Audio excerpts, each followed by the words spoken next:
Aujourd'hui, j'aimerais te donner 4 clés pour combattre le problème de l'impatience. Alors tu sais, aujourd'hui, être impatient, c'est vraiment, c'est pas vu comme quelque chose de bien. Aujourd'hui, on sait très bien que c'est pas glamour, que c'est pas sexy. Le problème, c'est que bon, il paraît, enfin, en tout cas, il semble que c'est vraiment un trait à côté duquel c'est difficile de passer et c'est difficile de lutter contre ça. Et le problème aujourd'hui, c'est que bon, je sais pas ce que tu fais dans la vie, mais si tu te lances dans tes projets, si tu te bats au quotidien, si tu essayes vraiment de progresser vers tes objectifs tous les jours, il y a de fortes chances qu'à tout moment, à n'importe quel moment, forcément, tu as déjà dû te sentir impatient. Ça t'est arrivé, ça m'est arrivé, ça nous arrivera et ça arrivera à des tas d'autres personnes. Et le problème de l'impatience, si tu veux, c'est que quelque part, sur un point, c'est bien parce que d'un côté, ça peut vraiment nous pousser à vouloir continuer, à vraiment avoir cette faim, avoir cette rage de vaincre. Mais de l'autre côté, le problème avec l'impatience, c'est que au bout d'un moment, ça peut vraiment nous auto-saboter. C'est un petit peu comme toutes les qualités qui sont très bien pour le domaine de l'entrepreneuriat ou pour les gens qui veulent vraiment réussir, tu vois. C'est que la plupart de ces qualités-là, elles sont un petit peu à double tranchant. Et l'impatience, c'est la même chose. Et l'impatience, c'est quoi en fait? C'est que pourquoi c'est là finalement? L'impatience, elle arrive quand on réagit face à quelque chose parce qu'on a l'impression que les choses ne bougent pas. Et en fait, c'est un peu comme un réflexe primitif, si tu veux. Alors je ne saurais pas t'expliquer comment, mais j'imagine que la base, l'origine en fait, ça vient vraiment à la limite d'une réaction animale, de se dire ok, les choses ne bougent pas assez vite, les choses ne vont pas à l'allure à laquelle je souhaite, je vais bouger, je vais essayer de faire bouger les choses en bougeant moi-même. Et souvent bouger soi-même, ça veut dire quoi? C'est la plupart du temps, c'est pas bouger d'une manière réfléchie, d'une manière efficace, d'une manière appropriée, mais c'est souvent dans l'énervement, dans la frustration, tu vois, dans l'impulsion. C'est souvent ça les actions qui résultent de l'impatience. Et le problème avec ça, c'est que la plupart du temps, tu le sais très bien comme moi, mais ces actions-là, en fait, elles nous amènent à rien. Et la plupart du temps, les seules choses que ça nous amène, c'est que on agit par impulsion parce qu'on a envie que les choses changent. On a envie que les choses changent, donc on agit, mais le problème, c'est que les actions vont pas du tout amener les résultats qu'on veut. Et du coup, ce qui va se passer, c'est que ça va nous mettre dans des états pas possibles parce qu'on va dire, putain, j'ai beau agir, il se passe toujours rien. J'arrive pas à obtenir ce que je veux dans la vie, pourtant j'agis, pourtant j'ai réagi et pourtant il se passe toujours rien. Comment faire? Et en fait, le grand principe qu'il faut comprendre, le principe de base qu'il faut vraiment assimiler pour arriver à gérer mieux des situations où on est impatient, des situations où on peut vraiment, tu vois, complètement déboulonner et faire des trucs qui sont limite contre-productifs, c'est de comprendre que l'impatience, en fait, elle vient d'une cause majeure. Et cette cause-là, c'est le fait qu'on s'est trop investi dans quelque chose sur lequel on n'a pas le contrôle. L'impatience, elle vient souvent quand on met énormément d'investissement. J'aime bien utiliser le terme de mettre de l'importance sur quelque chose sur lequel on n'a pas de contrôle. Et qu'est-ce qui se passe quand tu mets de l'investissement sur un truc dont tu n'as pas contrôle? Moi, typiquement, par exemple, en ce moment même, tu vois, je sais pas si tu me suis depuis combien de temps tu me suis, mais en ce moment, je cherche un job typiquement. Et ça m'est arrivé il y a encore quelques jours de me sentir mal parce que je me disais, putain, j'ai beau chercher et tout, j'avais l'impression que les choses avançaient pas et pourtant je faisais tout ce qui allait bien, tu vois, je faisais tout ce qu'il fallait tous les jours, je me connecte, je réponds aux trucs. Et cette impatience, elle commençait à venir parce que j'avais des appels, j'avais des entretiens et tout, mais c'était toujours des jobs qui me convenaient pas. Et en fait, je me suis rendu compte d'un truc, tu vois, parce que j'ai commencé à me sentir mal. Et c'est là que je me suis arrêté, je me suis dit, ok Egon, attends 2 secondes, là tu es en train de mettre de l'importance sur un truc où tu as aucun contrôle, si tu veux. C'est-à-dire que tu contrôles pas du tout qui t'appelle, tu contrôles pas du tout la vitesse à laquelle les gens ils vont gérer les dossiers des recrutements, tu contrôles pas du tout la vitesse à laquelle les personnes vont regarder les CV.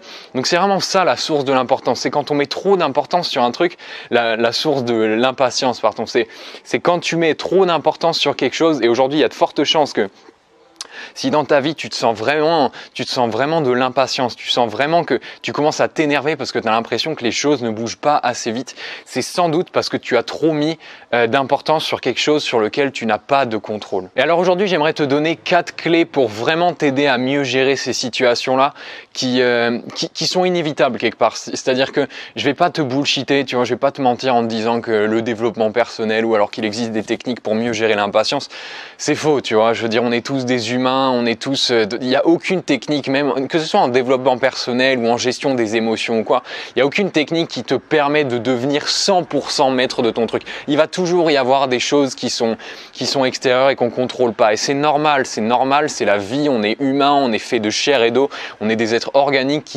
on vit dans un monde chaotique, tu vois. Donc forcément, il se passe ces choses-là. Enfin, il se passe des événements sur lesquels on n'a pas de contrôle. Maintenant, je vais quand même te donner 4 clés qui vont pouvoir t'aider à mieux appréhender ces situations-là. La première clé, c'est tout simplement de se demander, est-ce que je fais les bonnes actions ? Comme on a vu, il y a toute une partie sur laquelle on n'a pas de contrôle. Maintenant, le fait est que si tu as de l'impatience, c'est que tu as l'impression que les choses ne bougent pas assez vite. Maintenant, la bonne question à se poser, c'est « Ok, comment est-ce que je pourrais faire ? Est-ce que je fais toutes les actions nécessaires pour que les choses bougent à la vitesse la plus rapide possible ?» Autrement dit, se demander « Est-ce que je fais tous les jours ce qu'il faut pour que les choses arrivent finalement ?» Donc la première question, c'est vraiment de se demander « Ok, est-ce que je prends vraiment toutes les actions nécessaires ? Est-ce que sur mon côté, sur ma partie, est-ce que sur ma plage de responsabilité, est-ce que je suis à 100%, est-ce que j'ai coché toutes les cases, est-ce que j'accomplis vraiment tout ce dont il y a besoin pour avoir le résultat que je veux. Donc ça, c'est la première clé. La deuxième clé, c'est de se demander si, c'est ce qu'on a vu tout à l'heure, mais est-ce que je suis pas trop investi émotionnellement ?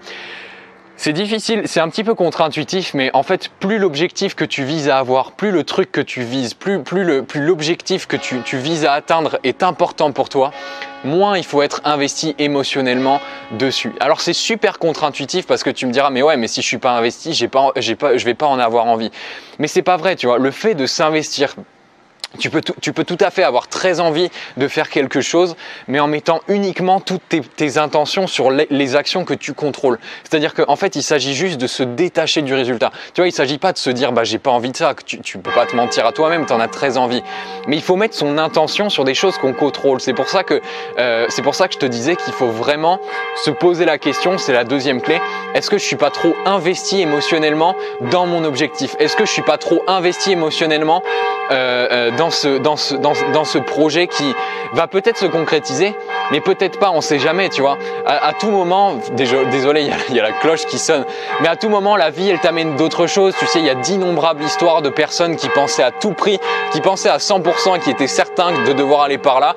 Et puis un jour, ils rencontrent quelqu'un, un mentor, un ami, une rencontre, quoi que ce soit. Et puis d'un coup, leur chemin, il se retourne, il fait volte-face à 180 degrés, il prend une autre tournure. Donc ça, c'est vraiment la deuxième question. Est-ce que je me suis pas trop investi émotionnellement dans le résultat?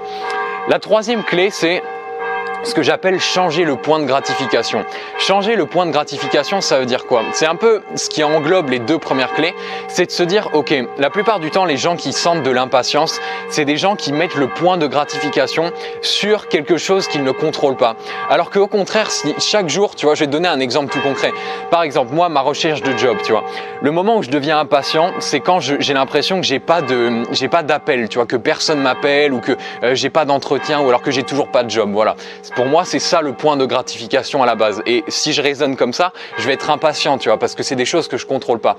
Maintenant, si je prends ce point de gratification, ce moment où je me sens bien, ce moment où je sens que j'avance vers mon objectif, et si je le décale sur quelque chose sur lequel j'ai le contrôle, typiquement, tous les jours postuler à au moins 15 ou 20 offres, tu vois. Si je me sens bien, si dans ma tête, je prends consciencieusement, j'ai une bête sur ma main, je prends consciencieusement ce point de gratification et je le décale sur le fait de postuler chaque jour, bah forcément à la fin de chaque jour, vu que c'est quelque chose que je contrôle et que c'est quelque chose que je fais, tous les jours je vais me sentir bien, je vais pas me sentir impatient parce que je saurai que tous les jours, bah, j'ai fait ma tâche finalement, j'ai fait ma part. Et j'ai plus qu'à attendre que les choses se passent parce que forcément, si tous les jours je continue de postuler, je vais forcément arriver à mon résultat. Donc ça, c'est la troisième clé. Et maintenant, la quatrième clé, c'est un truc un petit peu plus spirituel, tu vois. Mais c'est de devenir, alors j'aime bien cette expression, mais c'est de devenir le guerrier patient. Le guerrier patient, c'est quoi? C'est juste de devenir cette personne, c'est de cultiver une certaine certitude, si tu veux. C'est de dire que, ok, peu importe ce qui m'arrive, peu importe la situation dans laquelle je suis en ce moment, peu importe si ça me convient, si ça me convient pas, si je suis là où j'ai envie d'être ou si je suis pas là où j'ai envie d'être, je sais que je vais y arriver un jour parce que je prends toutes les actions, parce que j'ai déjà été dans des situations comme ça, j'ai déjà vécu des choses, tout s'est toujours très bien passé pour moi. Je veux dire, regarde aujourd'hui, je sais pas quelle situation te rend impatient, mais tu as forcément dû déjà traverser des challenges. Si tu es là aujourd'hui, si tu n'es toujours pas mort, c'est que tu as forcément traversé des challenges. Le fait est que tu es là et que tu es vivant à regarder cette vidéo, c'est que tu as survécu à des trucs, tu as passé des challenges, tu as réussi à trouver un job forcément une première fois, tu as forcément réussi une première fois à rencontrer quelqu'un ou à, je sais pas moi, n'importe quoi, tu vois. Mais tu es là, tu as forcément traversé des challenges. Ça s'est toujours bien passé pour toi. Tu as toujours fait ce qu'il fallait pour arriver à tes objectifs et tu les as toujours atteints jusqu'à présent.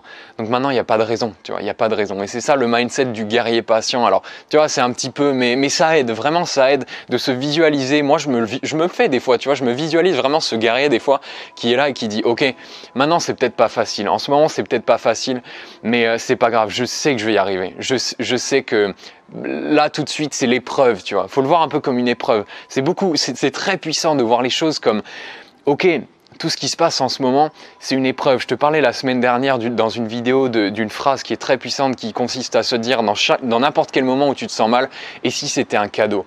Et si tout ce qui m'arrivait en ce moment, c'était un cadeau, tu vois? Donc voilà, écoute mon ami, c'est ça les 4 clés. Et si tu les mets en pratique, ça pourrait vraiment, vraiment beaucoup t'aider. Même si encore une fois, ça va pas faire disparaître, ça va pas faire complètement se volatiliser l'impatience. On est des humains, personne n'est parfait, tu vois. Mais ça peut vraiment t'aider et tu peux vraiment réduire ne serait-ce qu'à 85% l'effet de l'impatience sur nous, parce que la plupart du temps, ça a vraiment un effet négatif. Et je te conseille grandement d'appliquer ces trucs-là. Moi, c'est des trucs que, tu vois, moi aussi, je le vis. C'est des trucs que j'applique, qui m'aident beaucoup au quotidien parce voilà, en ce moment, moi-même, je suis dans des situations qui me demandent vraiment de prendre beaucoup sur moi. Et c'est des trucs qui m'aident et j'espère que toi, ça pourra t'aider. En tout cas, applique-les. Tu verras, ça fera vraiment la différence. Voilà mon ami, moi je vais te laisser ici. Si tu veux faire partie de ma liste, j'ai créé une liste de contacts perso. Il s'agit d'une liste, la liste de mes potes, tu vois, la liste de mes contacts. Et si tu veux en faire partie, tu as un lien dans la description sur lequel tu peux cliquer. Tu verras, il y a marqué c'est la liste de mes contacts perso. Et c'est des gens un petit peu, tu vois, c'est une liste un petit peu premium qui reçoit des offres un petit peu limitées, tu vois, notamment sur les formations, les packs, mais aussi quelques petites infos que de temps en temps je peux pas trop partager sur YouTube, tu vois, des trucs un petit peu plus perso.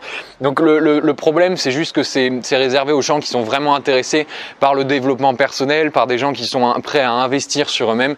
Donc voilà, si tout ça t'intéresse, si tu te reconnais là-dedans, tu peux faire partie de ma liste des contacts perso. Tu as un lien dans la description, tu cliques dessus, tu vas juste arriver sur un petit formulaire où je vais te demander ton adresse email et tu seras automatiquement ajouté à ma liste de mes contacts perso et tu pourras recevoir tout ça en exclusivité. C'est un peu le club premium, quoi.